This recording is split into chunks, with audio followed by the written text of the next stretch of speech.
Dirty Sports, episode 692. We are live on YouTube in 5, 4, 3. Welcome to the Dirty Sports Podcast. I am your host, Andy Ruther, coming to you live from Cincinnati, Ohio, with my co-host from Los Angeles, California, Joey No Chill Prano. Hello, Andy Ruther. How's it going, dude? It's going pretty fucking fantastically at the moment. To be totally honest with you, Andy, it's a great morning here in Los Angeles, California. The Mets have traded for Francisco Lindor. Austin Rivers is Austin Sanity. The Knicks are 5-3. Honestly, if you remove the fact that American terrorists stormed the Capitol building yesterday, fucking all things coming up roses here. Yeah, a little optimism with your New York sports teams, huh? I mean, listen, it's kind of well-deserved for Knicks and Mets fans. We obviously had a long conversation about the dumpster fire organization and things surrounding the Philadelphia Eagles, which cost the New York Giants a playoff game last episode. And it's like, I agree with everybody. It's like, yeah, also 6-10, tough to complain about getting in the playoffs. I get that. The Giants fans have not struggled like us Knicks and Mets fans. And now the Knicks are playing fantastic. I told you before the show, and you said it might be a little early for that call. I totally take an L on Tom Thibodeau. I just didn't think that it would be like this, where it's like it feels like they want to win for him and they're playing well and like he's doing all the right things so far. So I'll take an L on that. Now it's early in the season. Like the only thing that I'm excited about is like that I can watch Knicks games and not want to kill myself. But the Mets, I mean, we went from, it's not just that we were a poverty franchise in New York City. We've gone to the point where now there's still a poverty franchise in New York City. It's just not us anymore. It's like, hey, Yankees, sorry for your troubles. Get a bigger wallet. And this is your fault. Also, this is your fault. So fuck them. I mean, Lindor, dude, Francisco Lindor is the Mets shortstop.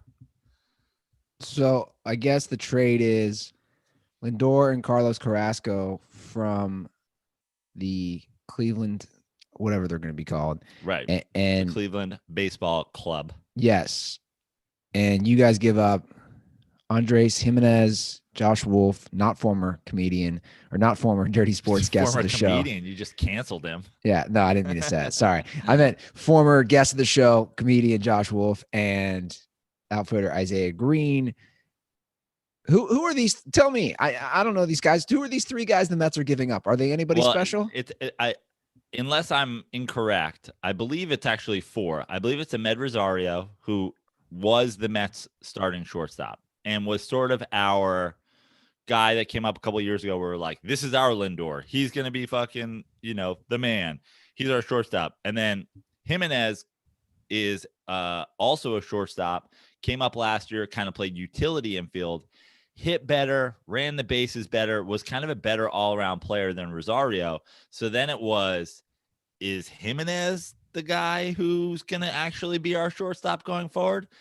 There wasn't a shortstop controversy per se because Jimenez was able to fill in a lot of places. But I got to say, Jimenez is a good young player. Like, as far as the Indians go, Jimenez could be legit for them 5 years from now, 4 years from now.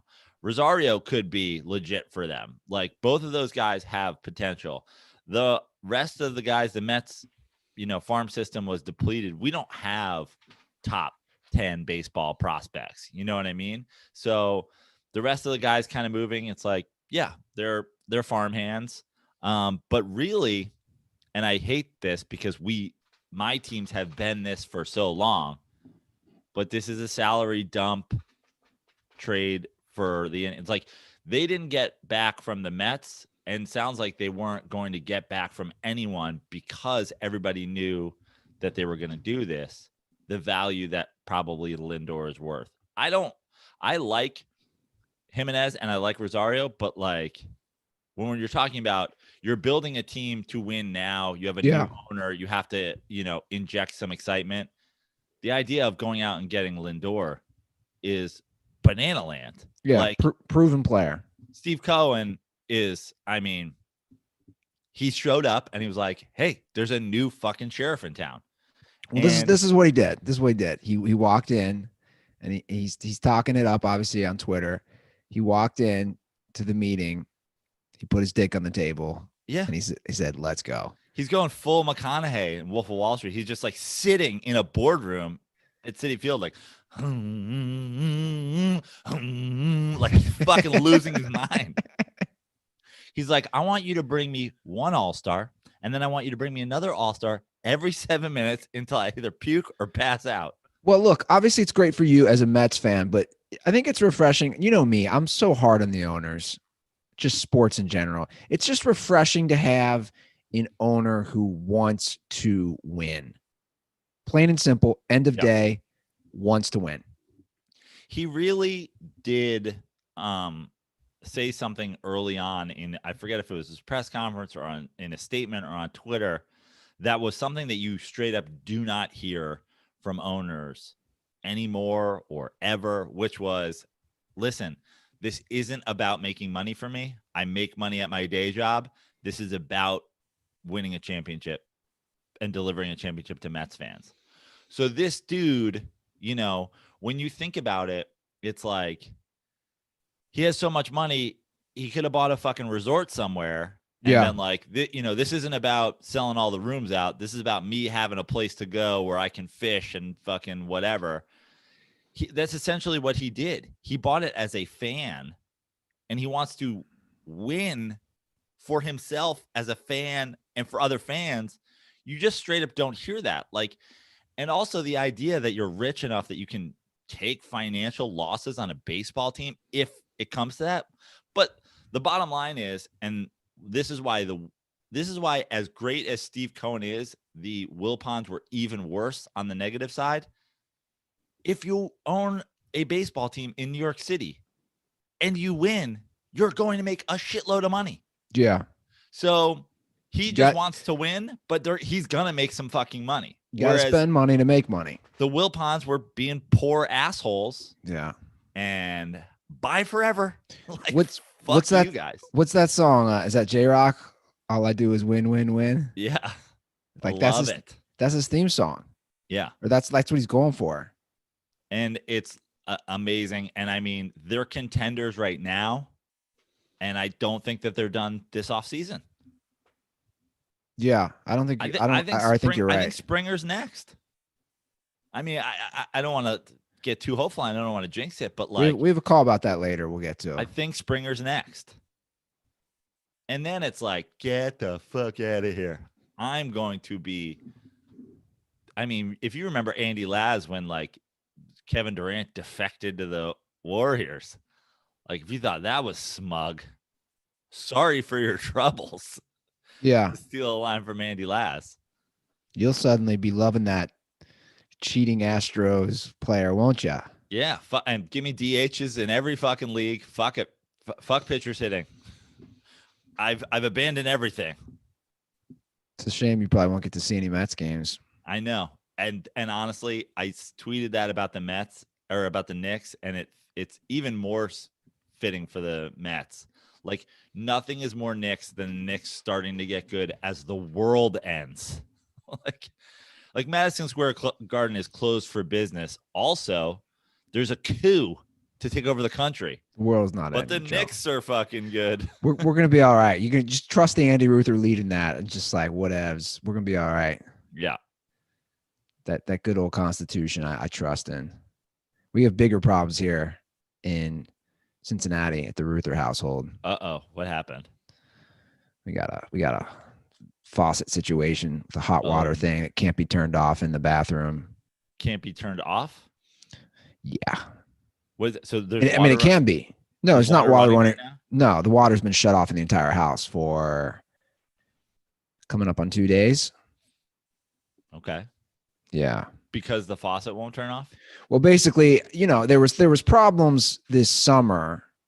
You've been to the house, but both the two bathrooms upstairs, the main hallway bathroom is very old.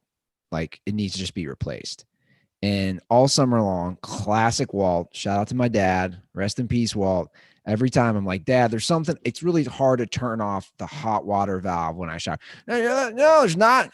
Stop whining. Just shut the damn thing off, Andy. I hate to make this comparison, but you've told me about Walt and, Walt like not turning on the heat, and Walt Walt was your Wilpons, and Steve Cohen's in charge now. and you're here, and you're going to spend money to make money. Well, look, by the way, it wasn't the heat. Walt had the heat too high. He was always cold. Oh, okay. It was the air conditioner. Got it. That he was very, very cheap with. But yeah, so anyway, that problem was not solved. Now that I am living here, it went full blast the other day and I couldn't fully shut it off. And, I'll just say it. My brother Brad's kind of has some Walt Jr. to him of just fix it. Time to man up. When you said Brad has some Walt Jr. to him, I just saw him using the crutches to get around the kitchen. Just comes over and he's like, Andy, just fucking fix it. Yeah. So basically he came over yesterday, and mind you, he broke his wrist in 4 places falling off his horse. So here he is trying to fix. I said, dude, just tell me what to do. Let's just bring a plumber in here, blah, blah, blah. Water starts shooting. He's taking stuff apart. Water literally starts shooting everywhere. He's like, run downstairs, turn the house water off, turn the house water off. You're like, is there a switch for that? Well, I've learned a few things. So I knew where to turn it off. But anyway, shout out to DirtBall, Cincinnati DirtBall Stolzy, because he's a plumber, and I DM'd him. I'm like, what's this and that? How did you know that off the top of your head? Yeah, he's talked about it on the show on calls. Okay. You just don't remember anything. I don't remember anything. Number one plumber Dirtball. Can I give a shout out to a Dirtball, by the way? Yeah, go for it. I'm going to give a shout out to Davey Spitz, who skyrocketed up the Joe Prano Dirtball rankings today. I won't get too much into the details, but Davey Spitz, you know what you did. Shout out to our boy Davey Spitz. You got to follow. I don't know if you've sent Davey Spitz koozies in the past, but I think you should if you haven't already. I know the name and I know the Dirtball. Just a legend. Just came with legend status this morning. He was giving you some giving me some insider info on things that cannot be discussed because I don't know. You know what? I have sent him koozies. I'm looking at the DMs right now. Love it. Which, for the record, to reiterate, if you want some koozies, all you need to do is drop an iTunes review and leave your Twitter or Instagram handle. That way I can DM you and you get 2 free koozies in the mail. I have like 200 to 300 koozies sitting at the house, Joe, and I want to get rid of them. So Dirtballs, it's not that hard. Just, rate, review, and subscribe to this podcast. Get yourself some koozies. Yeah. And if you don't have, I've had people be like, dude, I don't listen on Apple. Cool. Somebody does. You have the app. If you listen on Spotify, that's totally fine. Is there ratings and reviews and all that on Spotify? I don't think so. I could be wrong. Okay. But there's other ways around this too, Yeah. I mean, send us a screenshot of you ordering some beer on MillerLite.com/dirty sports. It's a great plug, Joe.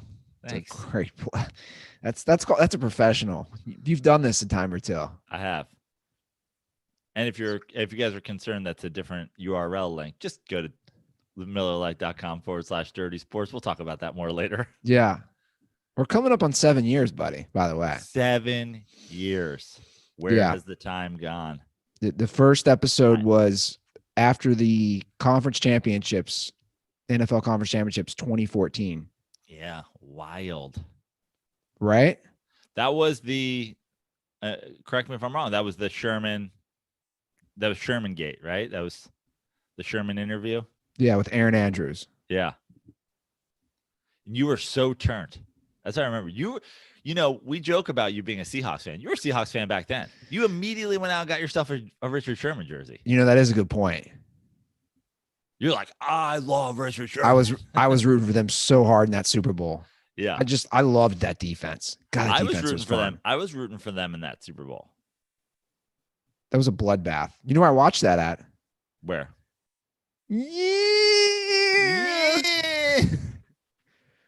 That's great. I think I did 2 Super Bowls. And he's like, I don't care who wins. We just need over 51. I bet $6.50 on it. And if we win, we're going to House of Pies and splitting some pie, baby. I think that was one of those. I did back-to-back Super Bowls with just me and Goldberg at his place. Yeah. Yeah. That was one of those. God, that was a bloodbath, huh? That was pre-Path, pre-Pool. That was pre the Steve Cohen era at Goldberg's place. You know, something crazy I just thought of about that Super Bowl, and I liked that they did it, and we lucked out with the weather, but that was at MetLife. That they went outdoor. Yeah. It was an unusually warm January, February day, if I recall, like high 40s, low 50s. Yep. But they just did that once, as far as like going to a non-dome or non-warm weather place. You know, I gotta say, I have been known to slurp my teams and to be, you know, a bit of a homer or whatever. Like, I mean, I think that deal was in place. Like MetLife, get a new stadium in New York, we'll give you the Super Bowl, whatever. But like, they should have just made a dome. They should have at least made like a retractable dome. They should have MetLife. I'm not a MetLife fan. It's fine. I like the stadium. Like, I like to go watch games there, but it could have been so much more. They kind of did what the Yankees did, and they made some like modern version of Giant Stadium, and it's like, okay, fine. But like, you go to other stadiums, it's like bonkers. I mean, I hate to say it, but like going to Jerry World, when we went to Jerry World, it was an experience. Yeah. Going to MetLife is like, it's fine. Yeah. Don't get me wrong. You know, I don't want my Giants folks to take this as any sort of, I love the seats I get there. I will attend the games all the time. The downstairs field level VIP, all you can eat and drink area is wonderful. And I will never turn my nose up at it, but also a dome, a retractable dome. You probably already know this. You know, I am obviously a Charger season ticket holder. Your Giants come to Los Angeles next year. Oh, I know. To play the Chargers. I know. Don't go thinking you can sell those tickets. We're going, guy. I'm renewing. I am, for real. I love it. Some call it a bad investment. I say, look, let's see if I can do all right selling tickets and then obviously fly out for a few games. I mean, I think it only becomes a bad investment if Jason Garrett becomes their head coach. But oh my God, Joe. That's got to be. I just think that's not realistic. Well, you know, you brought it up last episode, and I swear to God, it's like more than any other profession. The retreads. Yeah. In the NFL of guys who just keep getting second chances. I don't get it. Nothing in Jason. They love to point to Jason Garrett's career that he had a winning record, but playoffs are what matters, right? I 100% agree. Now, granted, I said, hey, man, I'd be curious to see Marvin Lewis, and he never won a playoff game. That's more of just me curious out of the Bengals organization to see how he could do with a different organization. But come on. Playoffs are all that matters. I don't give a shit what your regular season record is. Yeah. Jason Garrett was not a good head coach. No. And he's not like the other thing about Jason Garrett that I don't really understand is if Jason Garrett, like I think there are, especially as a coach, you can be put in a bad situation and therefore there's only so much you can do. I think the Dallas Cowboys is a bad situation. I mean, you have Jerry Jones thinking he's a GM of a football team. I think that is a bad situation. But that being said, I still don't think Jason Garrett's a good coach. Jason Garrett leaves. He doesn't leave, become a coordinator and have the number 3 offense in football. And then it's like, hey, see, the Dallas situation is a bad situation. He leaves and has the 31st offense in football. Yeah. You're not even a good offensive coordinator. I know. So the idea that you're going to earn a new job, like talk about failing upwards. being a terrible head coach, having to step back to be an offensive coordinator, being actually even a worse offensive coordinator, and then getting the job of a head coach back. I just think I don't even really know how his name got thrown out there and how that became like a thing, like Jason Garrett to the Chargers. But I think the Chargers, I know the family there is a disaster, but I just think that read the room, like there's no way they would be able to sign that deal without, basically people storming Chargers Capital. Really? Chargers fans? They don't seem like the fervent type of fans. If 5 of them show up, it's more people than they've had at one of their football games in a while. So with board shorts and a Baja burrito loaded with guacamole. Yeah. That's what's happening. Don't make me throw this burrito at you, bro. Squawks will stay in your shirt. But seriously, no one ever talks about that. No one talks about the retreads. Everybody wants to bring up the lack of minority hires, which is fine. But why do people not bring up why does McCarthy get a job again? Why are we even discussing? And I actually think it's a very, like, I agree with you. They focus on that too much, but I think it's it's a problem that's one and the same. It's very similar to, what is going on in entertainment right now, which is something like I straight up deal with. Like, we hear like Joe's great, but he's a straight white dude. Yeah. You know what I mean? But the thing is, and like, I am sensitive to everything that's going on in the world and understanding that a little bit. But then what happens is I can't get a job, but Hugh Grant could get every job ever.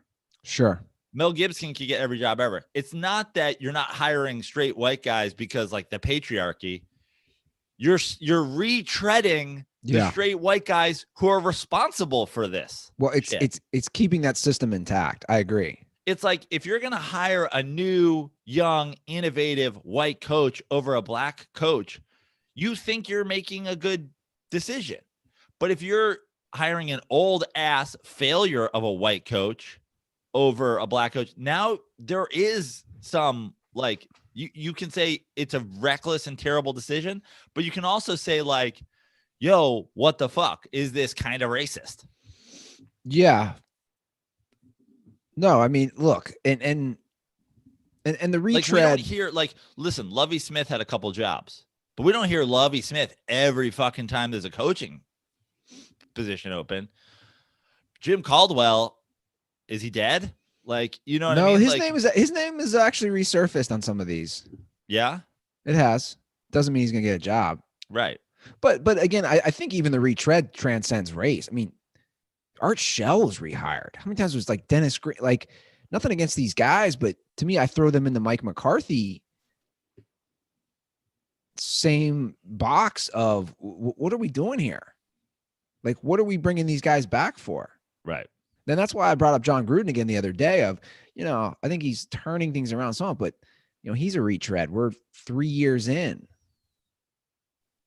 I mean, again, I think there's a lot of good young coaches out there that deserve jobs, and hopefully some of these teams don't do retreads because I can't stand it.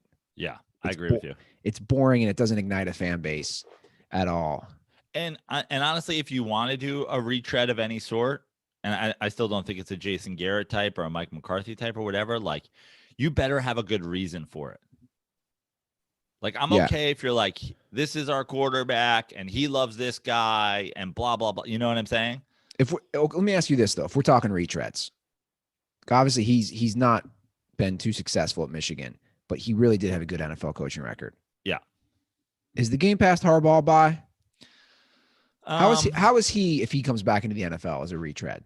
Listen, I'm kind of a Jim Harbaugh fan, even though maybe there's not a reason to be a fan, but I don't watch college football. I don't know what the deal is at Michigan. Like, I don't know. Like, I can't judge him on that. That being said, and this is layered, but like to me, it seems like has the game passed by just like hard asses in general? Yeah. You know, like a red ass khaki wearing yell at you. Now, Joe Judge is kind of one of those guys. I like what he's doing in New York. Like there are a couple of those guys out there, but I almost think that it needs to be the right fit where it's like, we know that this is going to be the guy and we're going to like, I wouldn't want Harbaugh if I was a Jets fan. Like, I don't think he's going to like build the organization from nothing to something. Now, the Jaguars were Tom Coughlin's your head of football, and this is kind of what they've been trying to instill anyway. Harbaugh there, I don't know. Like, that being said, this is why I didn't like Tom Thibodeau, and I'm taking the L on that. So, after 8 games, though, I am taking the L on that after 8 games, because here's the thing. They are playing above their heads, which is all you can ask for. All you can ask for is, like, in sports, especially in basketball, it's almost like that college basketball thing. Like, you can have all the talent in the world, but if they're all freshmen, what does it matter? Meanwhile, if you have a well-coached group of seniors, you can be the Cinderella George Mason that gets all the way to fucking the Final Four.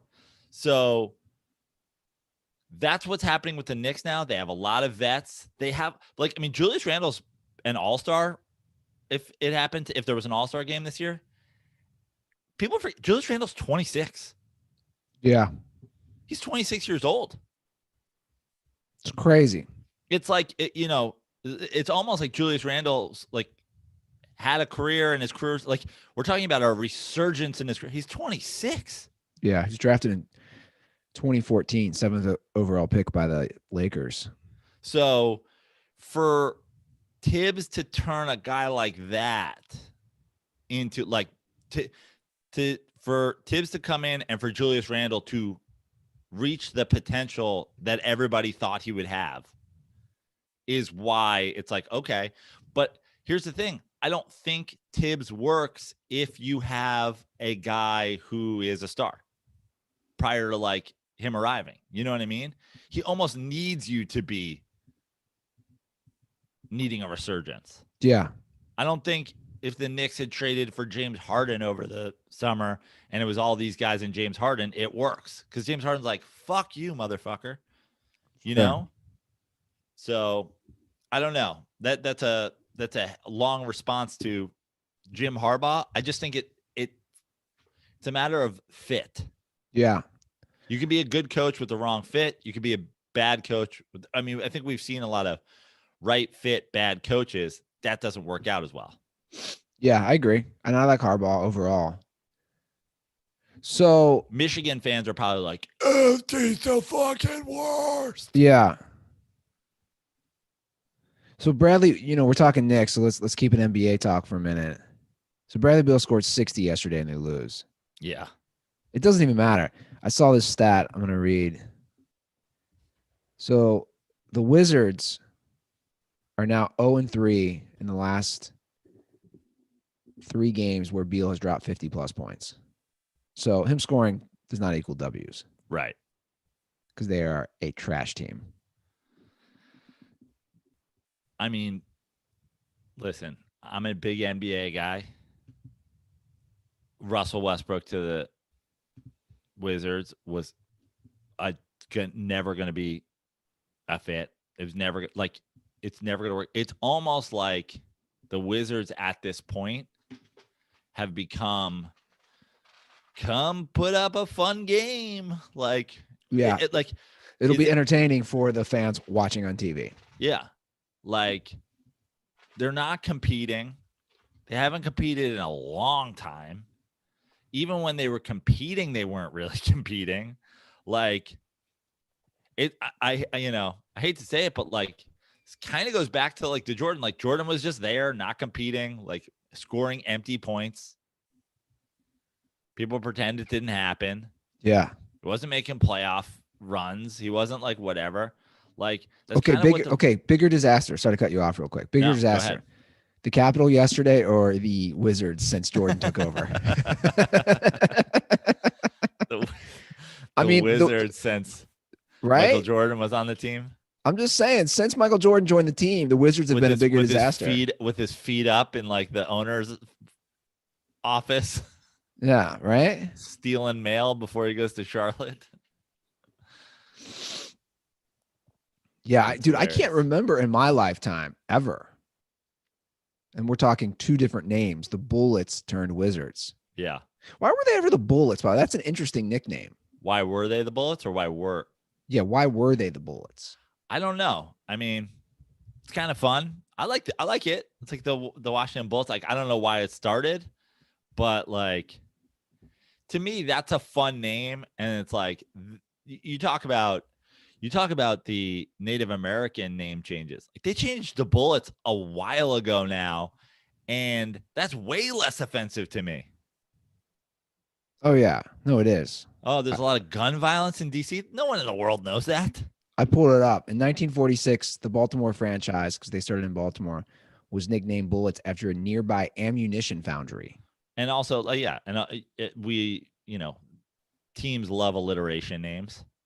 Yeah. Which is they went from the Baltimore Bullets to the Washington Wizards. So the owner decided, Abe Paulin, in 1996 is when they changed from Bullets to Wizards. Yeah.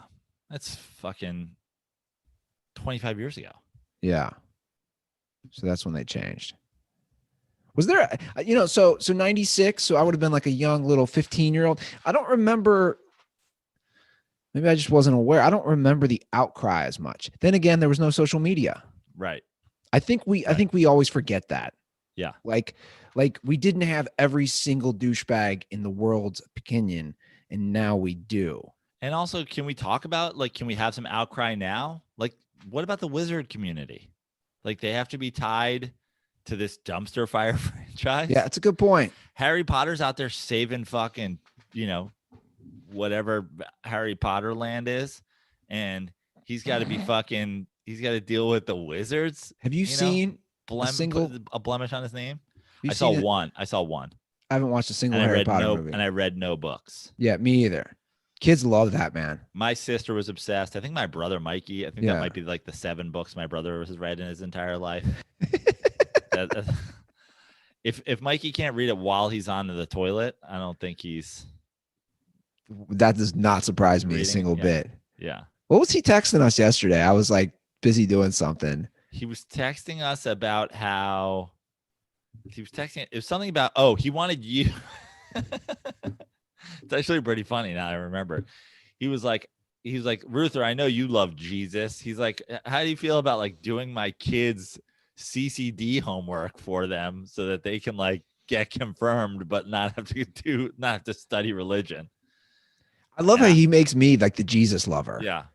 And I was like, tell your kids, I was like, break the news to your kids. There's no bearded cloud man in the sky or Santa Claus or the Easter Bunny.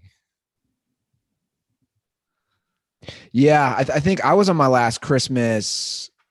I think this year's the last Christmas for a bunch of the kids in my family. I think I believed in Santa through 3rd grade. So my uncle, you know me, like how early do you think John tried to break the fucking news to us? 5. He's like, do you understand words yet?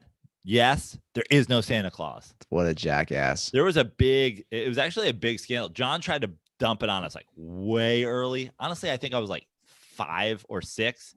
And Mikey was like 3. Wow. And Mikey was like devastated.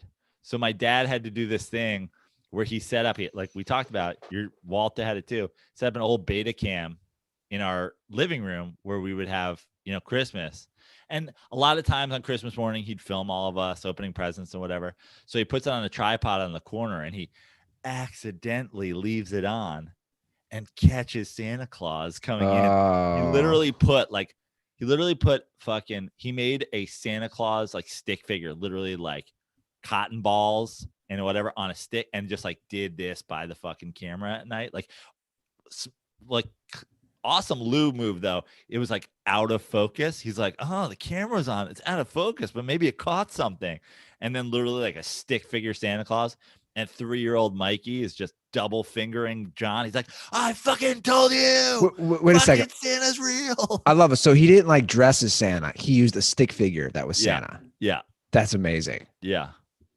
That's hilarious. And it sold 3-year-old Mikey and possibly 6-year-old me on Santa for like another 6 months. I think it's good. I think it's good for kids to have that. Like it's innocence, the innocence of youth.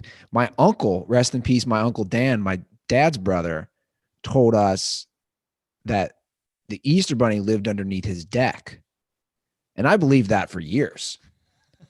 He's like, the Easter Bunny lives under. I'm like, the Easter Bunny lives underneath Uncle Dan's deck? That's crazy. It's amazing. Yeah. My favorite Easter Bunny video. Have you ever seen that Easter Bunny video of the Easter Bunny? I think it's somewhere in New Jersey. It's in like a rough area where he's fighting and a massive fight breaks out. No. I got to find this thing. That's amazing. It's an Easter Bunny fight at the mall, and it is awesome. I think it's somewhere. That's so Jersey. Isn't it? Yeah. Like the Easter Bunny's throwing haymakers and shit. It's classic. Amazing. Really is. We got some other stuff to get to, and we are going to get to calls later in the show. But Joe, before we move on to some NFL stuff, I just want to say that, I'm feeling good this new year. I've been working out, and, I've been inspired by our friends at Miller Lite. It's a new year, right, Joe? The resolution, it's not even like it's a big resolution for me. It's just, I just want to shed 2020. Obviously, it was a rough year for all of us, and celebrate 2021 with some nice cold Miller Lite. I'm the same as you, Andy. We're the apartment over here is we're committed to getting in shape, and honestly, this is fully real. Like, I love that here in my office area, I've got this Miller Lite mini fridge filled with Miller Lites, and that I can work out and wash down a workout with a couple cold Miller Lites and not even feel bad about it, because low carbs, low calories. That's right. I mean, it's basically the workout beer, and also the everyday beer. Yeah. Also the all the time beer. Well, like you said, it's when you say workout beer, it's just a nice beer to have with the low calories after you've busted your tail during a workout. Guys, Miller Lite, great taste, less filling. No matter how you feel about the start of 2021, you can get Miller Lite delivered to your door by going to MillerLite.com/dirty sports. It's /dirty sports. To find the delivery options near you. Celebrate responsibly. Miller Brewing Company, Milwaukee, Wisconsin. 96 calories. That's it. Only 96 calories, 3.2 grams of carbs per 12 ounces, and less than 1 gram of protein. So tip those Miller Lites back and send us a screenshot that you're enjoying America and the world's finest Pilsner. Okay, Joe. I'm going to celebrate by having a couple Miller Lites today. I'm going to have a Lindor Miller Lite. I'm going to have an Austin Sanity Miller Lite. I mean, today is going to be Austin Sanity nice Miller Lite Thursday. Did you see Austin? I mean, listen, I'm like, I've never been an Austin Rivers fan per se, although we have both talked about on the show, like kind of underrated, like was a nice little clipper for a minute, but like the Knicks signing of Austin Rivers was like, okay. I mean, I see what you guys are doing. It's like trying to find value pieces. Last night, he went Austin Sanity. He had 14 points in like a minute and a half to close out a comeback. The thing about the Knicks is they've come back against two good teams in 2 games. Like, that is something that we haven't done, I don't know, since Ewing, like coming back against good teams. Like, even during the D'Antoni heyday with like the I should say obviously outside of Linsanity itself, but even like the Amari Stoudemire Melo days, it's like those teams didn't have heart. Those teams just did not have heart, and you can't teach heart. Yeah, no, I agree. These guys got it. So I want to jump into some NFL discussions. Let's go before we pick the actual games. Now, these are just some rumors. The rumor mill, the dirty sports rumor mill. There is some talk, according to Mike Florio, Pro Football Talk, possibility of Deshaun Watson being traded. Again, just talk. Now, he signed that long-term deal, but we all know the Texans are kind of a dumpster fire right now. Yep. You and I discussed pre-show. Deshaun Watson, we both believe, is very underrated how good he is. I think very underrated. Like, we do it. I wouldn't say we're as guilty of it as other people. I think a lot of people are more guilty of it than us, but like, even we do it. We talk, we rank the quarterbacks all the time. We do the top 5. We say, oh, is this guy top 5? Is that guy top 5? And there's been a lot of movement in the years in that list since we started doing the show and since we started having that conversation. But Deshaun Watson is around that in the NFL these days. I mean, yeah, I agree. You look at what he's been able to do from a statistic standpoint in his years, with the coaching disaster that he had, with the lack of help that he's had, with defenses that were good for like a hot minute when JJ Watt is on the field. Like, Deshaun Watson is up there with those guys. Yeah, I agree. And, his numbers back it up. He's a dual threat. You got to add the rushing yards, the rushing touchdowns. We do it for Josh Allen. We do it for Lamar Jackson. For some reason, we don't do it as much with Deshaun. But again, this year, 3 rushing touchdowns, 400-plus yards. Tack that onto his 4,800 yards that he passed for. I think he's a great quarterback. Yeah. I think he's very similar to Russ. Yeah. And it'd be nice for him to get out of there. He's like, him and Russ is like, he throws for more yards, but they're very similar as far as high touchdown efficiency. And they also get sacked too much. Right. Like, they're very similar, rushing for 400 to 500 yards a season, a few rushing touchdowns, and very similar in the, trying to do maybe a little too much with your legs, leads to sacks, holding the ball. Another guy who holds the ball too long. And here's the thing is, I think his situation has been infinitely worse. Oh, it has. Look, man, I don't know if this is going to happen, if this is just him maybe leveraging the new head coach who he wants to get hired, but fresh start couldn't hurt. But where are they talking? I mean, that's the question. Where I'd love to see him? Where? The Patriots. I mean, I think I don't want the Patriots to be good. I don't need the Patriots to be good. Like, fuck the Patriots. Also, like, I mean, this article lists literally half the NFL. Also, he'd excel there, but like, this is what Deshaun Watson has to deal with now. He's one of the best quarterbacks in the NFL. He's going to go to Racismville, USA. I don't know why Florio did this. In the article that I'm reading says, these are the teams that could possibly clamor for him. Patriots, Steelers, Colts, Raiders, Broncos, Washington, Eagles, Bears, Lions, Saints, Panthers, Falcons, Bucks, if Tom Brady leaves, and 49ers. I mean, that's half the NFL. Yeah. I mean, the Niners would be insane. It does sound like they're ready to move on from Jimmy G. Right. The Colts, obviously, I think we all think that the Colts are building something good and have had a, tough luck as far as quarterback goes. I mean, I think the Phillip Rivers move was better than, the Josie Brascoli, but like, at least, but it was still late in my opinion. The Andrew Luck thing, but like, I think Reich's a good coach. I mean, all the talk is Wentz to the Colts now, the reuniting with, but like, you call Frank Reich tomorrow and you're like, you want to reunite with Wentz or you want Deshaun Watson? He's like, I will run Carson Wentz over with my car if those are my options. Yeah. I mean, come on. Exactly. Carolina. I want to see another year of Bridgewater. Okay. I'm not ready to sell him out yet.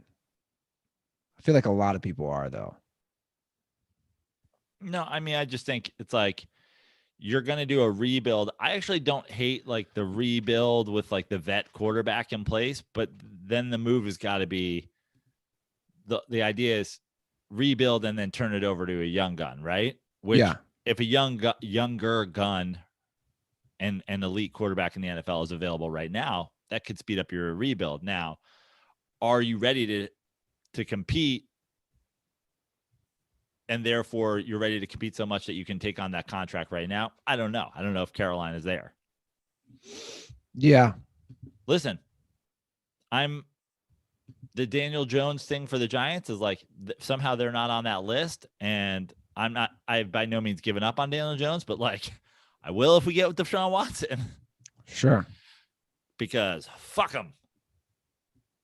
You keep going back to that Chappelle. I love that. It was everywhere yesterday. Pop copy. Yeah. That was a great sketch. I think that was the very first episode of Chappelle's show. Yeah. So good. I could be wrong. I think that's the first one. Rappaport was in that sketch, wasn't he? Oh, yeah. And the dude from Half Baked. That was like the dude from Half Baked's return. The Puerto Rican dude. Yeah. Yeah, that was a great sketch. So good. I feel that way when I go to like Home Depot. Like they don't give a shit. Yeah. I went yesterday. I was looking for the right thing for the faucet, and guy Home looks Depot, working at Home Depot, what a legendary, like what the job description is like. Here's the deal. You're going to try to avoid customers at all costs, but here's the catch. We're going to make it pretty difficult because you have to wear an orange apron. So you could hide, but you're going to be covered in orange. Like you're going to look like somebody who's out hunting deer, but you can hide from customers. It's funny you say that. So yesterday I go there. You ever notice how many Home Depot employees are not helping anyone? Just walking. Not holding anything and just staring like they're shopping, just staring at that aisle.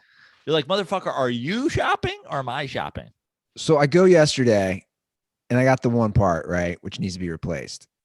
And obviously, I don't know anything about this stuff, so I need help. So the dude sees me with that just deer in headlights look. And you could tell he didn't want to offer the help, but he did. Yeah. He said, "Sir, do you need any help?" And I said, "Yeah, I got to turn off." I hold it up. I said, "I got this piece from my bathroom. I got to turn off the one hot water valve, blah, blah, blah." I explain it to him. I show him the piece.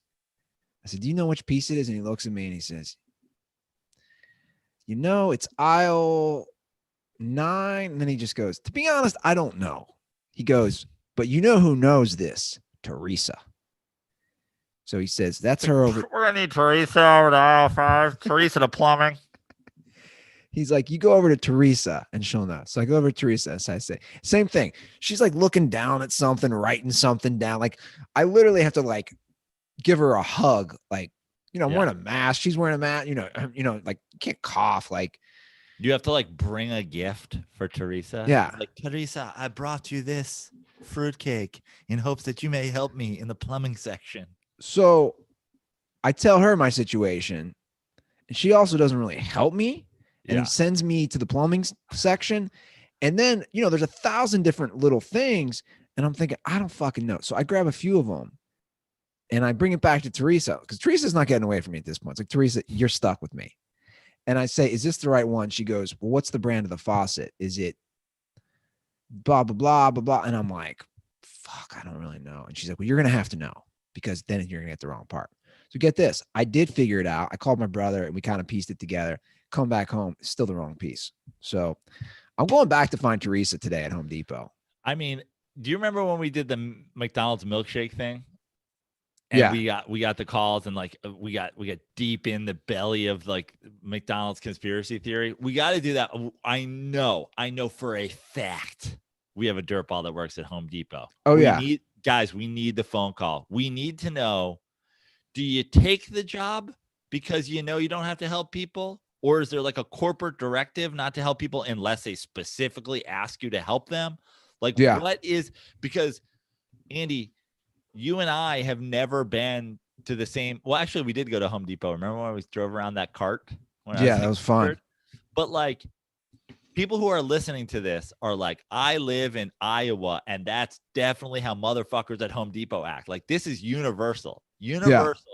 Home Depot guys, orange aprons, pretending they're not employees at Home Depot. Like it's wild. It's just real. Yeah.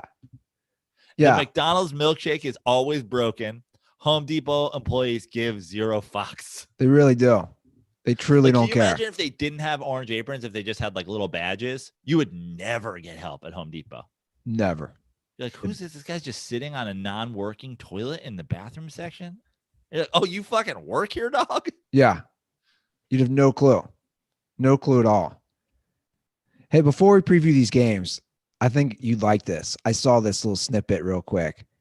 And I know we discussed our favorite comedies, Tug, myself, and Nick D'Alessandro last, I don't know, February. Happy belated birthday to Tug Coker, by the way. Oh, was it his birthday? Just a couple days ago. Yeah, thanks for letting me know. I'm going to shoot him a message. What's Tug, 35? Yeah. I don't even know if is Tug older than me or younger than me. He's older than you. But just barely. Yeah, just barely. We're all in the wheelhouse. Yeah. I saw this and I knew you'd like this. You know, I was doing my usual perusing of the Wall Street Journal, and they did an interview with Peyton Manning. And they asked him, what are his top 5 comedy films? Love it. And Peyton, and I got to read the story first before I say what he shared for his top 5. And I love what Peyton says. He responds to the question by saying, I'll tell you a story. He says, 2008, I'm in the quarterback meeting room, blah, blah, blah. I got a bunch of young quarterbacks who just got out of college. And he's explaining how you spend all your time together with these guys, right? And you're getting to know each other. And he says, I remember this team we were watching was blitzing. And I just kept saying, this is crazy. This is crazy. This is crazy. Which is the line from Chevy Chase's Vacation when he's about to go in the pool with Christy Brinkley. And he goes, I keep saying it, but nobody knows what I'm talking about. And Peyton, this makes me love Peyton so much more. He says, it bothered him. And he said, I told the young guys, look, this isn't going to work. If we're going to be together all day, we need to like challenge each other and stay awake and sometimes be lighthearted. So he gives them 5 comedy films, the young quarterbacks, that they have to watch over the weekend. And these are the 5, which he thinks are awesome. Exactly. Is this great? Like, this is classic Peyton Manning. But also, this is Peyton's answer, right? Like, he's like, I did this before. I like hand selected 5 comedy films. Exactly. And these are the 5. And by the way, I have no, like, I'm not saying these are my 5 favorite, but I have no qualms about these 5. These are 5 classics. Vacation, The Jerk. Oh, so good. Caddyshack. Yeah. Stripes and Fletch. He loves him some fucking Bill Murray, Chevy Chase. So he's he's a little older than me. He's, what's Peyton? 6 years older than me, probably. Yeah. He's that early SNL guys, all those early SNL guys that go on to be movie stars. I mean, all good, all solid. You gotta love Stripes. Yeah. Stripes is awesome. Caddyshack. Come on. Caddyshack. I love Caddyshack. I mean, how do you not love Caddyshack? Yeah, all solid. But we have, give me one more time. Vacation. Chevy. The Jerk, classic. Steve Martin is like, that's Steve Martin's like. I love that movie so much. Yeah, so good. He hates these cans. My dad loved that. We used to watch that. So good. Caddyshack, classic. Murray Chase. Stripes. Murray. Harold Ramis. Yep. And Fletch. Back to Chev. Yeah. They're redoing Fletch. Did you know that? No. John Hamm. Now, the Fletch thing is based on some books. Okay. So I'm assuming it's like, a not Chevy character. It's not based on Chevy Fletch. I think it's based on the books Fletch. So, I mean, anybody our age, like, I like John Hamm. I do too. anybody Yeah. of our age is going to be disappointed because it's not Fletch, but potential to be good in its own way, hopefully. Yeah. I look, I'm going to see it. I'll support it. I mean, if there's not a steak sandwich reference, don't even make the fucking movie. What's the Underhills? Yeah. I'll have a steak sandwich and a steak sandwich. Go ahead and put that on the Underhills tab. All about ball bearings. He was really good, man. I will say. Yeah. God, he was fucking great in those movies. Well, I like the list. I approve, Peyton. Yeah. And I love that story of him telling the young quarterbacks to go ahead, and that would have been with the Colts, and go ahead and watch these 5 movies. Real quick, before we jump into this week picks, I do see a quick comment here on YouTube from Eric Fisher. I live in Iowa, and I can confirm that this is universal. The Home Depot thing is real. Yeah. I love it. Right? I love that I can call out of state and get confirmation. Yeah. The sun never sets on the Dirty Sports Empire. That's one thing I've learned.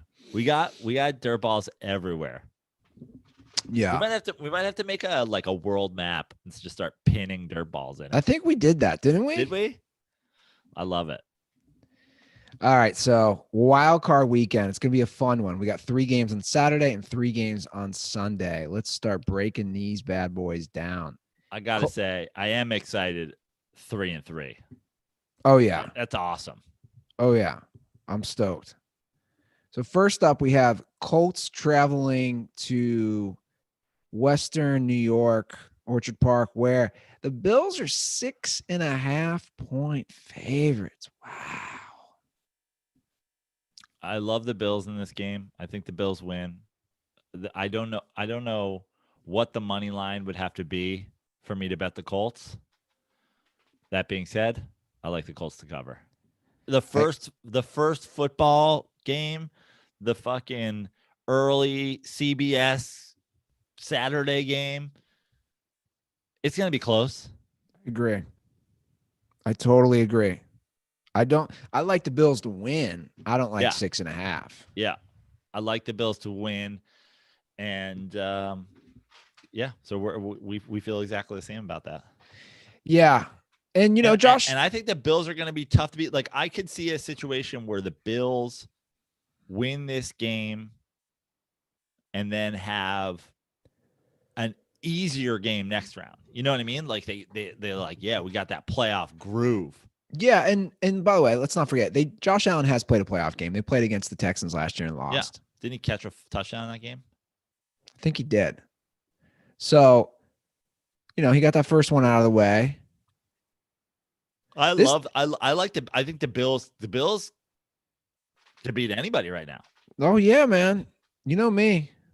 I'm all about the Bills as far as how good I think they can be and dangerous. Now, this is what we're talking about, though, Joe, with Phillip Rivers. Here it is, man. You're an underdog on the road. You have a good run game. You have a good defense. This is why I like them plus 6.5, because I like them 4-point game, 75 seconds left. Phillip Rivers gets the ball. Phillip Rivers throws a beautiful 25-yard crossing route. Phillip Rivers throws one into the flat, and all of a sudden they're at midfield, and they're driving for a touchdown and win this game. And Phillip Rivers forces a dumpster fire pass into double covers to a fucking tight end. Ball game over. Phillip Rivers takes off his helmet, and the anti-clutch lives on another day. Yeah. And they cover, and they lose, and that's classic Phillip. And that's classic Phillip. So the next spread has moved. Looks like people are putting their money on the Rams. It was 4.5 when we did our show Monday. It's down to 3.5. Yeah. Seahawks favorites. I kind of like the Rams in this game. I kind of do. I know that, so the tough thing for me is, you said the Rams you kind of like the Rams chances. No Goff. The thing that scares me, I don't like the Goff with a hurt thumb. Well, he's going to play. Right. Now, this is a throwing hand thumb? No, it's an offhand thumb. It's a throwing hand thumb. I don't know. I don't love Goff either way. I don't love Goff hurt. That's what scares me. I actually really like this game with a healthy Goff. It gets dicey. I'm going to take the Rams. I just think this is I think either team could win this game. I think the Rams defense is just that good. I think they could run the ball. I think Jalen Ramsey can put some clamps on DK. I think they can win the game. And here's the thing. If you think they can win the game, then a dog bet is a good one. I think the Rams can win for sure. And at this point, the home away thing is a non-factor. Like I don't like betting Phillip Rivers on the road in a playoff game, but it's like, is he really on the road? Exactly. Like this game's a lot different if there's 70,000 screaming Seahawks fans. Yeah, exactly. I like the Rams to cover. I'm going to go with the Seahawks, though, simply because of the quarterback situation. But I'm predicting a low-scoring game. Defensive battle. Yeah. Or will we have a weird halftime score? Will we have a weird halftime scoregami? Like, will it be 8-4 at the half? I could see it. I could totally see it. And I think you're right. Like this idea, like we don't know. I was just reading the latest article. It's Robert Woods saying, "Oh, he's slinging the ball great at practice today." It's like, okay, you're on his team. Of course, you're going to say that. Right. What does that mean to me? So I don't know. I also think Goff's the type of guy where if it's in his head before the game, that's not good. If he's playing timid, he already plays timid.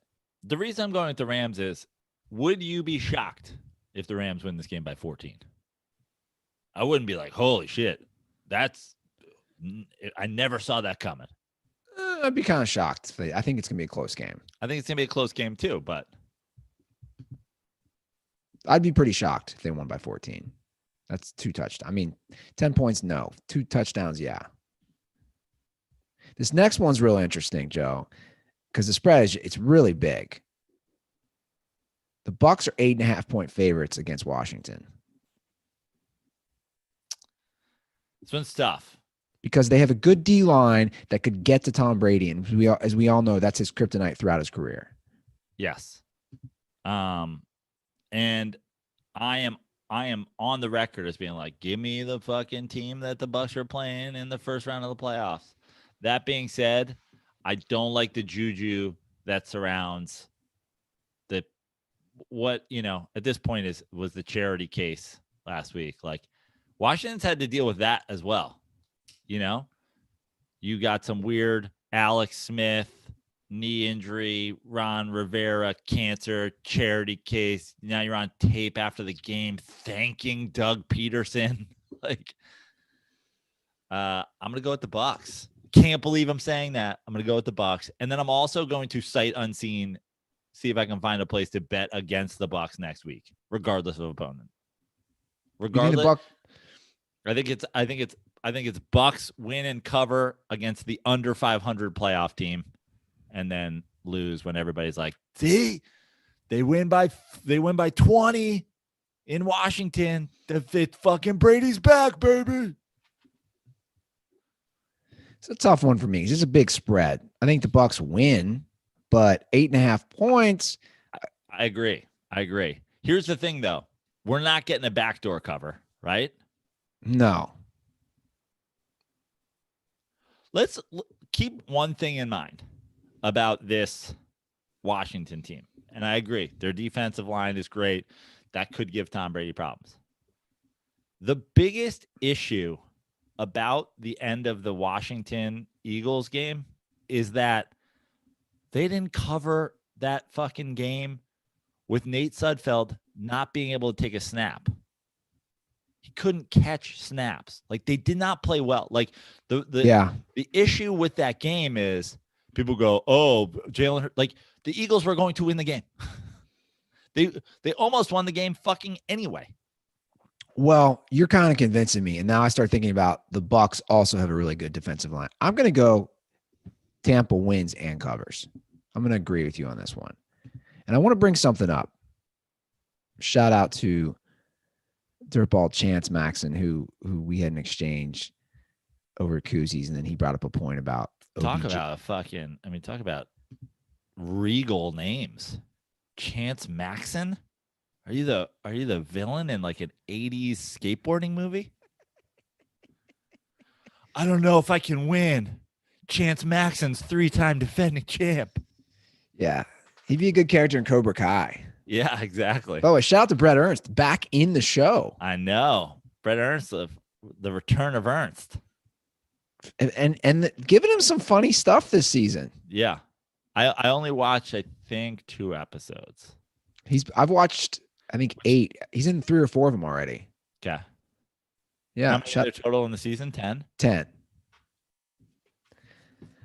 So, he left an iTunes review, so I asked for his address, and he's like 777 fucking Dogtown Lane. He's a North Dakota dirtball. All right. It's a dope North Dakota name. Yeah, in his iTunes review, he said something about Mike Evans being better than OBJ, and the facts don't lie on it. It's crazy that they were the same draft class. Yeah. And then I pulled it up because I did a deep dive, and I think this is an interesting, quick little discussion on the show. So 2014 wide receiver draft class. You have Sammy Watkins at 4. You have Mike Evans at 7. You have OBJ at 12. And then you have Brandon Cooks at 20 for New Orleans. If you put their stats, and this is strictly stats, Mike Evans has the most yards, touchdowns, receptions. And to be honest, it's not even close because he's played and he's been healthy. Right. But here's what's crazy. OBJ and Brandon Cooks are basically very similar in yards and receptions. And OBJ has him on like touchdowns by about 11. But that's crazy to me. Yeah. Well, also you also get Cooks Saints, Cooks Rams, Cooks Patriots. Yeah. So better situations. Also a guy who's been injury prone, especially with concussions and stuff like that. I mean, no doubt about it, Mike Evans has had, a better career, the best career out of the bunch because he's been healthy, he's been consistent. I think the thing is, let's leave Watkins and Cooks out of it for now. When you're comparing these, when you're comparing Evans and Odell, totally different receivers. Big, 100%. Outside shoulder possession receiver, and the guy that hit on a 2-yard slant and it could go to the house. So it's totally different, what you're even what you're like game planning to get out of them. But what's interesting, and we talked about Deshaun Watson. That's why I'm bringing this up. I think Mike Evans, and I do it too, and I'm part of the problem, but that's why I'm trying to bring it up. I think he's the most underrated, undervalued, like 7 straight seasons, 1,000 touchdowns, over 60 touchdowns, 1,000 yards. I'm sorry, 1,000 1,000 touchdowns yards would be a record for sure. Yeah, that would be pretty incredible. But think about that. That's all I'm saying is like he's done it with a wide range of quarterbacks. You know what I'm saying? Like Mike Evans has an old Tom Brady this year, but he's done it with Jameis. He's done it with Fitz. I don't even know who the quarterbacks were in 2014 and 2015 in Tampa. Yeah. He's done it with a lot of guys. Now, same for OBJ. He's had a mishmash of Mike Evans is the real deal. That's all I'm saying. Yeah, no doubt. And I think with that being said, we're both going to take the Bucks to win and cover. Mm-hmm. All right, Sunday's games. Sunday. First one's good, Joey. Really good. Ravens travel to Tennessee. They're 3.5-point favorites in Nashville against the Titans. Wow. What do you think about this one? Titans won earlier in Baltimore this season. Derrick Henry went off. They were down in that game. They came back. It was a great second half. I remember watching that game. It was a fun game to watch. Everyone's riding high on the Ravens. I've got some road dogs already. I'm gonna go with the home team here. I mean, here's what I'll do. I didn't look at this spread. This spread has eluded me for some reason. This would have not been my guess. I would have not guessed 3.5 point Ravens spread. That's a 6.5 point home Ravens spread. Yes, I don't like that at all. Or a 6 if we're doing 2.5 at home with the no crowd. I'll take the Titans. Look, man, a lot of people probably wouldn't like to hear this, but I also want to bring the quarterback play into a quick discussion. Ryan Tannehill was efficient last playoffs. Indeed. Lamar's great. Lamar's also 0-2 in the playoffs. Correct. He hasn't won a single playoff game. He's young. Correct. There's a lot of time to play. But I might even give Tannehill the edge right now. Until Lamar can prove that he can win a playoff game, I'm taking the Titans to straight up win this game. Like it. Watch, Lamar's going to go off. Yeah. That Ruther curse just is going to I know that Ruther curse. The first player ever for 200 yards rushing and 300 yards passing in a playoff game. Alex from Kentucky's going, oh no. They put him in at linebacker. He tackles and injures Derrick Henry. Wasn't that the line from Alex from Kentucky? He was a Titans fan. Oh no. Yeah. Oh no. Oh no. Where's Alex from Kentucky these days? I saw him in Capitol Hill yesterday. Yeah. He looks like somebody who was on Capitol Hill. I honestly, it's sad for me to say this because I love our fans and the sun never sets on the Dirty Sports Empire. And that is something I'm proud of. There was a dirt ball there yesterday.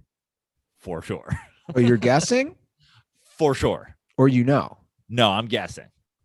No, there wasn't. I guarantee there wasn't. There wasn't that many people there yesterday, Joe. It was like a couple thousand. That's a lot of people. A couple thousand people stormed the Capitol of the United States. Did a couple thousand storm it? I mean, I don't know how many people were inside. 100, hundreds. Yeah, I'd say that. There was you sent koozies to somebody who was inside the Capitol yesterday. Was it the guy putting his feet up at Nancy Pelosi's desk? Yeah. I love this idea, though. I don't love storming the Capitol. I only know that because I love this idea that there's possibly a dirt ball there. I only know that because every once in a while, this is not necessarily the politics exchanges, the wall exchanges, none of that stuff, but just straight up sports exchanges. When you go down, sometimes you have the sports exchange, and so you got to look at their profile. I've seen some wild shit on some dirty sports fans' profiles. I have too. You know what it is? It's we talk about like sports worshiping. It's like political worshiping in a way, don't you think? Oh yeah. Whether it's a candidate or a party, which I find so bizarre. It's just not my thing.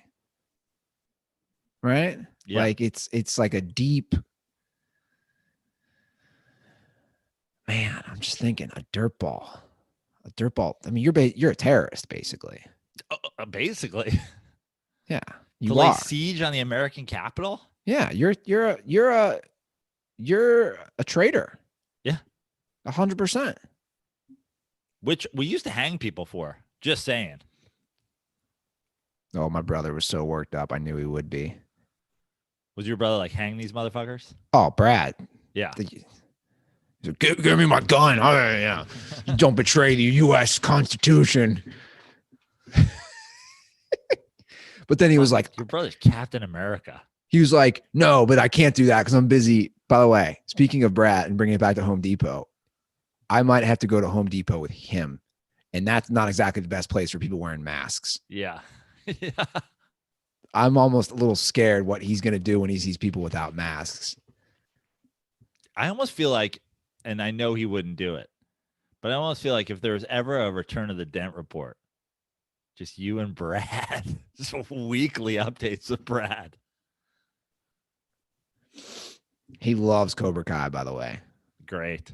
We crushed 3 episodes. He like Johnny Lawrence is his spirit animal. I think he's easily the best part of the show.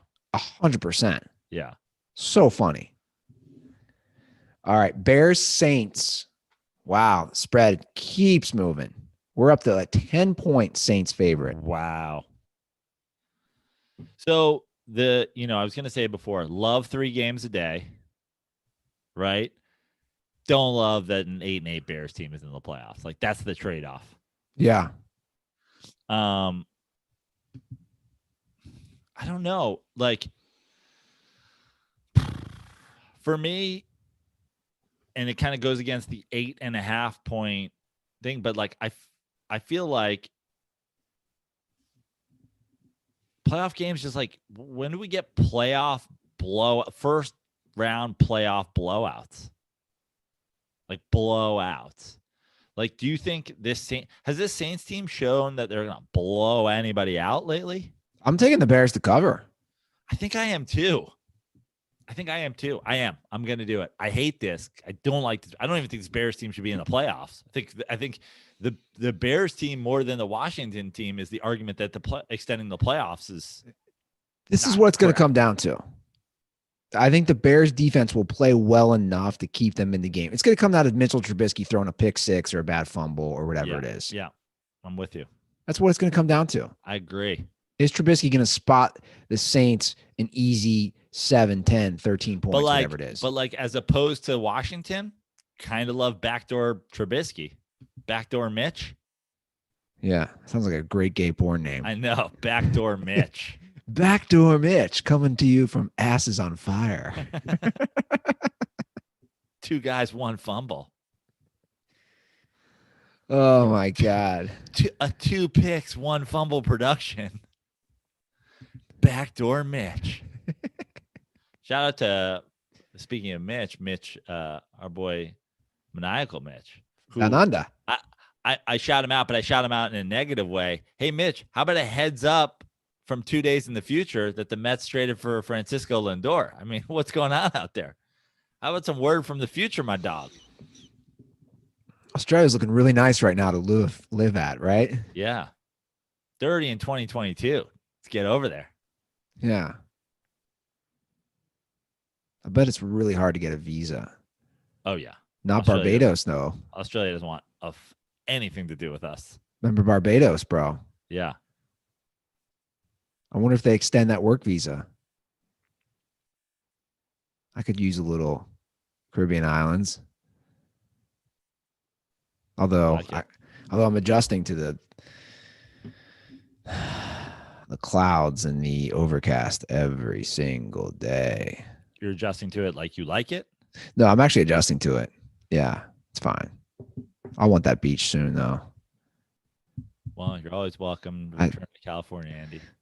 Okay. Turn of the dent. you sleep right here in the Dirty Sports office. Appreciate that. Yeah, got a sleeping bag? Yeah. I got an air mattress, my dog. That's right. Your girl loves that air mattress. Yeah. Like that thing has been pimped out hard. Yeah. All right, Browns Steelers, our final game of the weekend. This spread also keeps moving in the favorite. Steelers are now 6-point favorites. I mean, the Browns will be without their head coach. Talk about fucking, the NFL doesn't give a fuck when it comes to COVID. We talked about you'd be quarterbacking the Packers before they cancel a game. You're going to play a playoff game without your head coach? You're going to play a playoff game without your head coach. Maybe I've just muted the entire state of Ohio, but like, why aren't more people angry about this? Yeah, it's ridiculous. I mean, it really is. But let me ask you this, dude. Why can't he call the plays from his house? Can he is? Like, we have the technology, right? Right. I mean, I don't know. I think potentially that would be illegal. He definitely can't go like straight to the. He definitely can't go straight to like the sideline coach's ear. Like, I don't know if.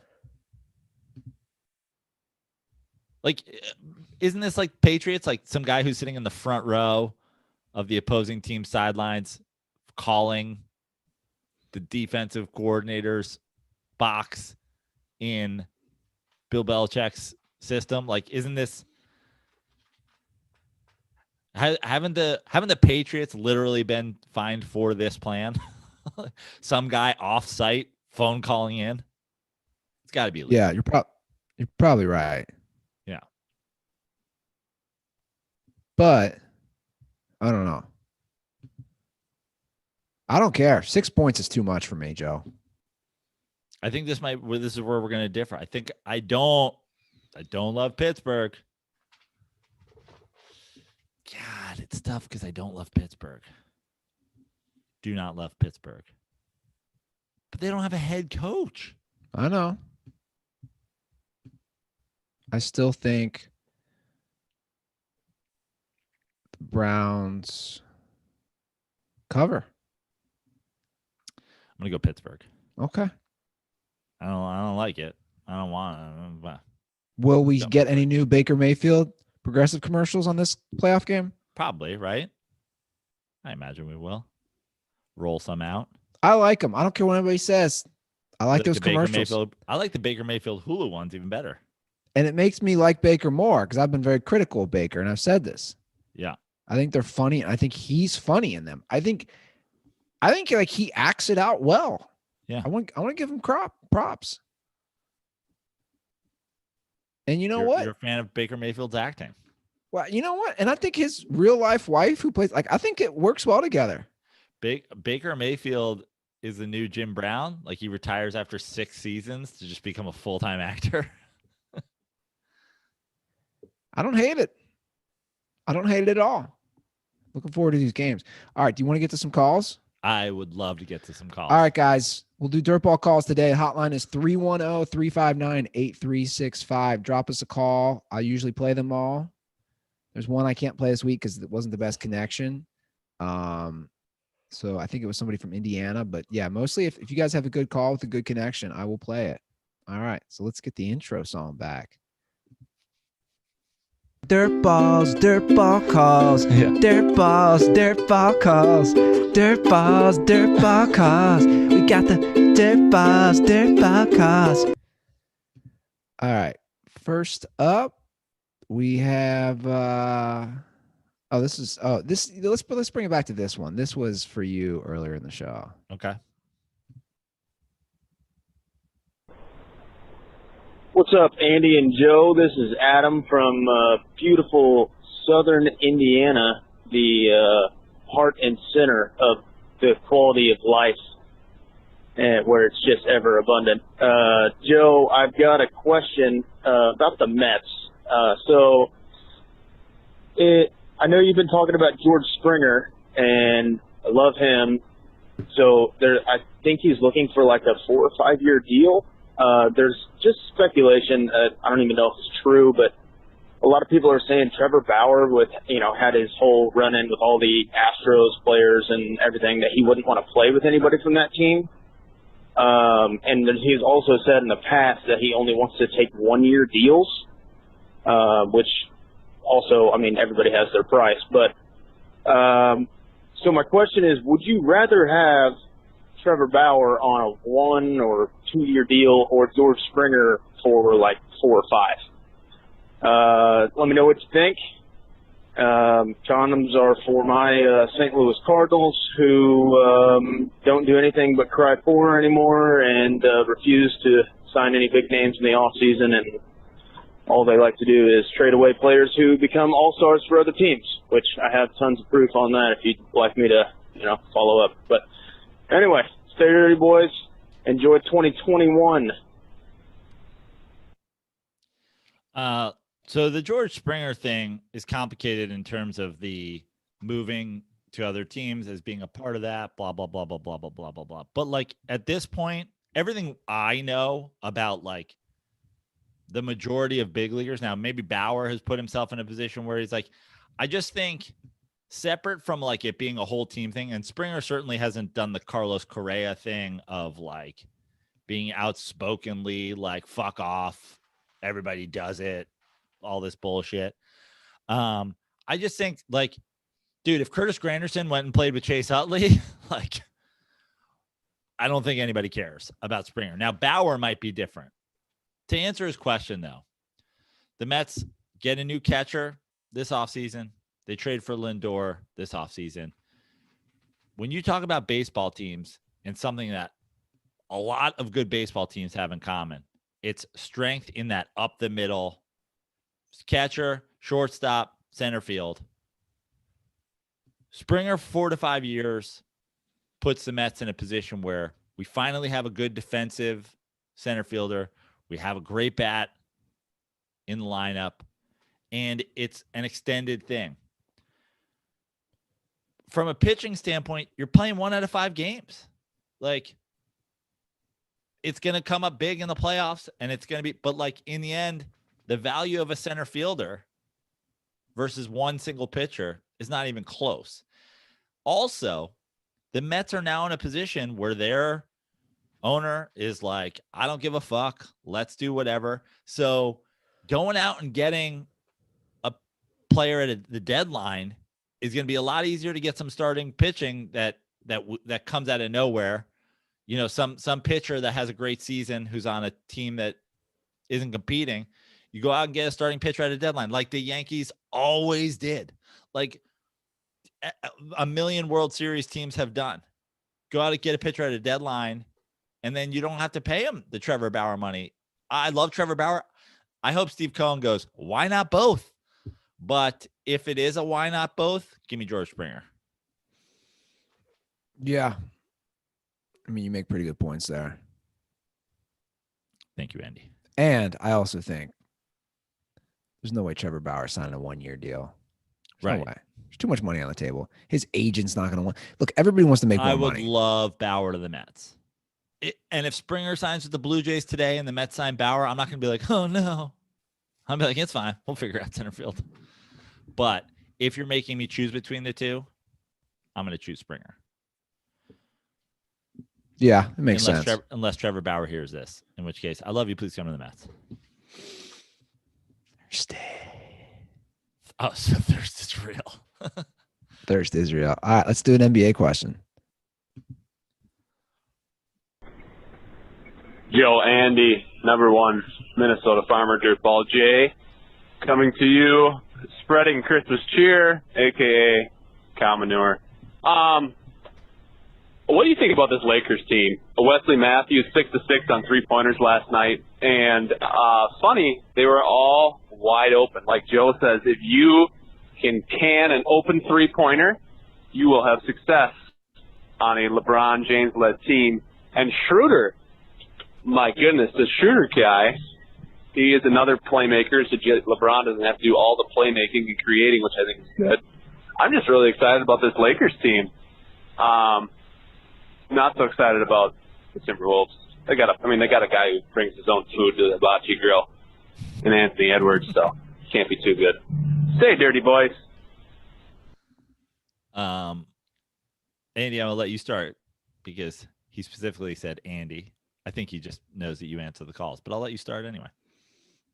I mean, they got a good team. They're the favorite. They're the Vegas favorite. They're the pundit favorite. They won last year. They only improved. We've said this. They only got better. They added some great pieces. What's there not to like? They're 6-2. Obviously, it's only 8 games in, but they have a lot of nice pieces. And they can bring in guys off the bench, and they're going to be tough. So, I think you made all the right points. I think, a guy like Wesley Matthews, he's one of those guys. He's hanging around. They get him. If you're going to hit your open threes, you're going to be like, he has big shot in him, and I think that's a guy like that. You come playoff time, if all he does is hit one big shot or all he does is have one big half of a playoff game, for a team like that, that's the difference between a championship or not. Schroeder is another thing. You know, he talked about he's a playmaker, so he can take some of the playmaking load off of LeBron. I agree with that 100%. And I'll say the reverse. Schroeder doesn't have to do all the playmaking because he's with LeBron. So now he's been crazy on defense so far. I mean, he's hawking dudes on defense to this point in the season. And I think that makes, you know, when you play with LeBron, you can almost turn into like a little bit of a Rondo type where he's obviously a better shooter, a better scorer than Rondo, but he gets to do the playmaking and he gets to play a bit of defense because he's not working so hard on the offensive end. I think the Lakers are the favorite right now. And, I mean, what a boost the NBA will get with the Knicks Lakers finals.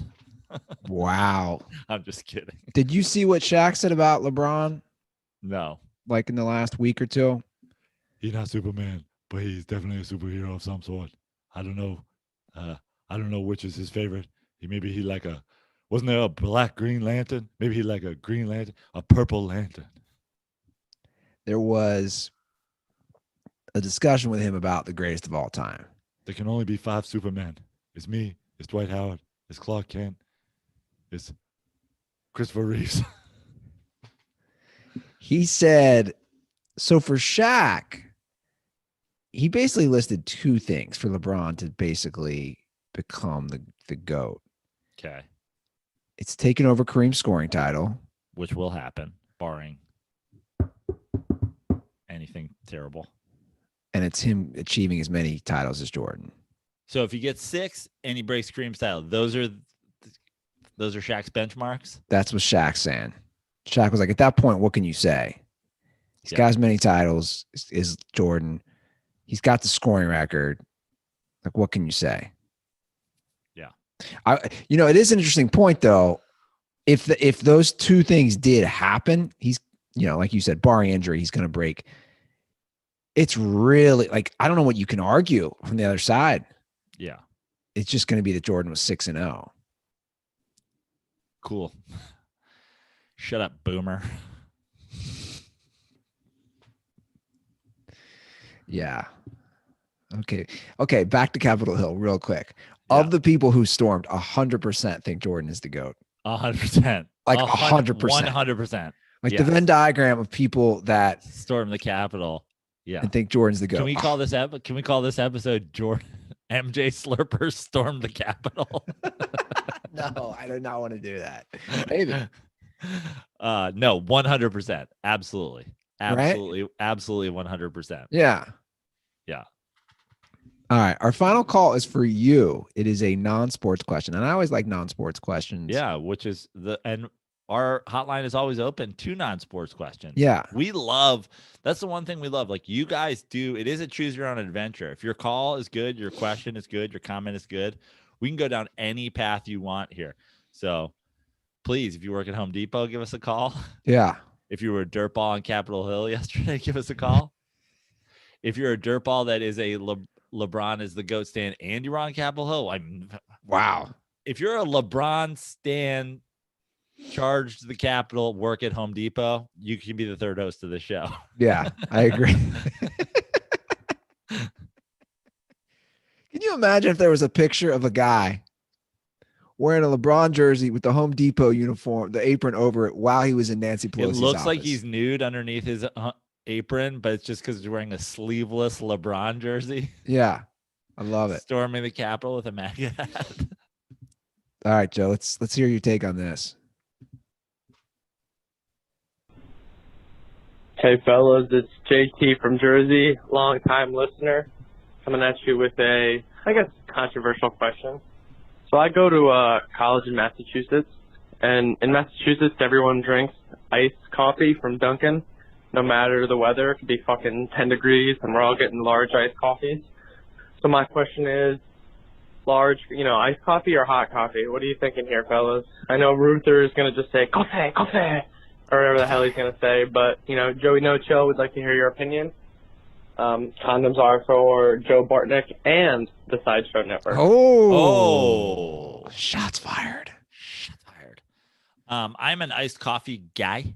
I like iced coffee. I like hot coffee. If you watch the Dirty Sports on YouTube at home, I make hot coffee. I like to start out my morning with a hot coffee, and I believe it's known as hot coffee. I almost always start my morning with a hot coffee because I don't make iced coffee at home. I used to do a cold brew thing, like leave the cold brew in overnight. And sometimes what I used to do when I was living alone was make a big thing of hot coffee, store leftover hot coffee so I can have an iced coffee the next day or for later. I am an iced coffee guy though. When I go out and get coffee in the morning, if I don't make coffee at home, I will probably, I would say 70-30 go iced coffee. I love a cold brew. What do you put in that cold brew? Coffee, mate. Actually, you know what I got recently? I got from Ralph's, I got like a coconut creamer for home. Oh, it's a game changer. It's a real dairy creamer, but it's coconut. And it's dope. And I think it's a brand you would know, but like one of the, the brand that has like green flowers on it and shit. Anyway, I think the regardless of weather, cold coffee take is like what happened to Massachusetts, man. Back in the day, a couple large Dunkies, a couple large regular Dunkies. Actually, of all the places I tend to order hot more than cold, it's Dunkin'. I go hot, I would say 90% of the time at Dunkin', because I like a good Dunkin' regular coffee. So yeah, exclusively cold is just as reckless as exclusively hot. I think Dunkin'. I'm like a 65-35 iced coffee guy when I'm like, I would say overall, but that shifts a little because I'm almost 100% of the time hot coffee at home. Is there a Dunkin' French press that's never not packed? Like, I feel it for business wise. Why would it be? I feel business wise. Got donuts, they get good egg sandwiches, they get good coffee. That's what I'm saying. Like, and I don't drink coffee, but I'll go there obviously for the sandwiches or donuts. Every time I'm at a Dunkin' Donuts, it's busy. I feel that's a great franchise to own, to be profitable. And it's probably not easy to get a franchise. Yeah. And especially, I mean, like they're all obviously all up and down the East Coast and whatever. And they just got out to California like a couple years ago. But like there's only a couple in LA now. But I mean, they're like around the corner packed. Oh yeah. Oh yeah. If you can open a Dunkin' in an area where there's not a Dunkin' right now, like I don't know what parts of the country there's still like not heavy dunk. Like if you're in Arizona and there's not Dunkin's, I mean, this is better than investing in Bitcoin 10 years ago. Like get yourself a fucking Dunkin' franchise. Yeah. I know. Honestly, if you're in Seattle, like be the Dunkin' that competes in like Starbucksville, and you're going to be rich. I went to the closest one by me, which is pretty close. I went after Halloween day. So the next day, I got really stoned at my brother's eating edibles. So I had like those edible munchies the next day. Dude, it was chaos. Imagine Halloween like the next day. Yeah. Like people coming in hungover, it was like high school kids, college. I was like, what is the line? And then the drive-through line was so chaotic. It was going into the street. Like you couldn't fit into the parking lot. And I was like, what is happening here? I almost couldn't. Fucking dunks. Yeah, man. That's a franchise to own. Yeah. Like if I could own any franchise, that'd be up there. It'd be up there. By the way, are we calling this portion of the podcast Coffee Talk? Welcome to Coffee Talk. Yeah, we could. I love the Coffee Mate joke, by the way. You do? That's great. It's so corny. That's why it's funny. So corny. And it's one of those jokes that gets better the millionth time you do it. If you enjoyed Coffee Talk, I have had this in the works for a while, and this might inspire me actually doing it. I'm such a coffee guy, and there are so many, there's so many coffee places that I regularly get coffee from. Dunkin', McDonald's. I like McDonald's coffee. I'm doing I've had a TikTok plan for a while. Follow me on TikTok at Joe Prano. I'm going to do blind taste test a couple of the major coffee brands. Ooh. There's a little something planned. And if you want to leave another call with any question, like Joe was saying, sports, non-sports, personal stuff, 310-359-8365. You'll get a British chick. It is the right phone number. I shouldn't say chick. That's offensive in 2020, 2021, whatever year it is. A British lady. You would get a British. Actually, I don't know what she identifies as. That's the truth. Okay. Yeah, that's also. You're gonna get a British they. Which is grammatically incorrect, by the way. What? British? They? I had this discussion with somebody the other day. Apparently, Sam Smith is now identifying as they. Okay. The singer. And I go, this has nothing to do with gender for me. As a former English teacher, that is grammatically incorrect. You're not a they. You're a singular person. Whether you want to be called he, she, whatever, I don't care. That doesn't bother me. But you are not a they. I think they go they in place of it because that seems. What is it? But they is plural. He or she is singular. Did I just come up with a new Andy Ruther versus the world? And it has nothing to do with gender. It has everything to do with grammar. I don't know. You might have to go down that wormhole later today. See what the argument against is. But we're using grammar, the correct pronunciation.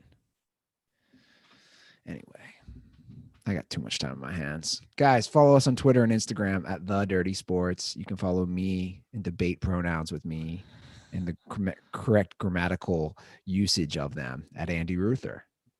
And Joe is apparently on TikTok doing blind coffee test coming up. I should. I said that so I could hold myself accountable and actually get this done. I've had a plan for a while. Good. Do it. Do it. Coffee talk. Yeah, I'm on TikTok at Joe Prano. I'm on Instagram at Joe Prano. I'm on Venmo at Joe Prano. I'm on Twitter at Fix Your Life.